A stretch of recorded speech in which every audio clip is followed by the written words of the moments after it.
सोचिए, 200 साल, एक पूरा उपमहाद्वीप और एक ऐसे साम्राज्य की कहानी जो शुरू तो हुई व्यापार से, लेकिन खत्म हुई एक क्रांति पर।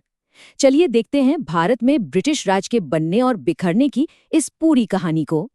अक्सर हम सोचते हैं कि एक देश दूसरे पर कब्जा करता है ना? पर यह कहानी थोड़ी अलग है। ये किसी देश की नहीं, बल्कि एक कंपनी की कहानी है। हाँ, एक बिजनेस कंपनी जिसने देखते ही देखते एक पूरे उपमहाद्वीप को अपनी मुट्ठी में कर लिया। तो सब कुछ शुरू हुआ साल 1757 से। जगह थी प्लासी। यहाँ एक तरफ थी ब्रिटिश ईस्ट इंडिया कंपनी, जिसका लीडर था रॉबर्ट क्लाइव, और दूसरी तरफ बंगाल के नवाब सिराजुद्दौला। और इस लड़ाई में कंपनी जीत गई। लेकिन ये कोई मामूली जीत नहीं थी। यहीं से भारत में कंपनी राज की नींव पड़ी। और बस इस एक जीत ने सब कुछ बदल दिया। कंपनी का असली मकसद अब सामने आ रहा था। अब वो सिर्फ मसाले या कपड़े नहीं खरीद बेच रहे थे। नहीं, अब वो टैक्स वसूल रहे थे, अपनी खुद की फौज खड़ी कर रहे थे। मतलब एक तरह से वो सरकार बन बैठे थे, एक साम्राज्यवादी ताकत। दिखाने के लिए तो ये कहा गया कि भारत को आधुनिक बनाया जा रहा है। इसके लिए इंफ्रास्ट्रक्चर बना, जैसे कि 41,000 मील लंबा रेलवे नेटवर्क। पर सोचिए, इसका असली मकसद क्या था?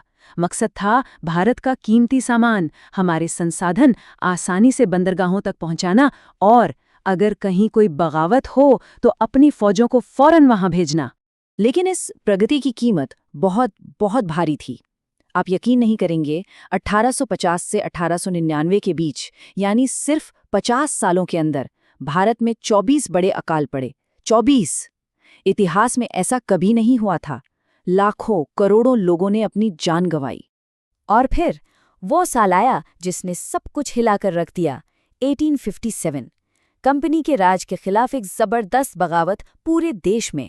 ये भारतीय विद्रोह एक ऐसा मोड़ था जिसके बाद कुछ भी पहले जैसा नहीं रहा।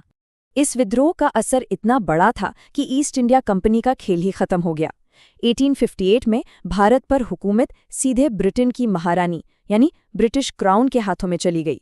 तो कंपनी राज का तो अंत हुआ, लेकिन अब ब्रिटिश साम्राज्य का सीधा शासन शुरू हो गया था।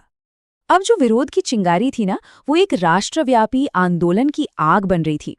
1917 में होम रूल लीग जैसे मूवमेंट से खुद के राज की मांग उठने लगी। फिर 1930 के दशक में गांधी जी का सविनय अवज्ञा आंदोलन आया, जिसने इस लड़ाई को एक नई ऊंचाई दी। अब ये लड़ाई कुछ लोगों की नहीं, बल्कि हर भारतीय की लड़ाई बन चुकी थी।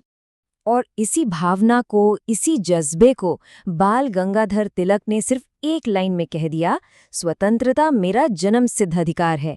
बस ये सिर्फ एक नारा नहीं रहा, ये पूरे आज़ादी के आंदोलन की पहचान बन गया।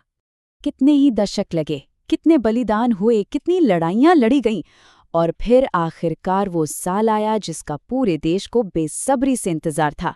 साल 1947। भारत आज़ाद हो गया। और फिर वो घड़ी आई, आधी रात को, जब सारी दुनिया सो रही थी, तब भारत एक नई सुबह, एक नई जिंदगी और अपनी आज़ादी के लिए जाग रहा था।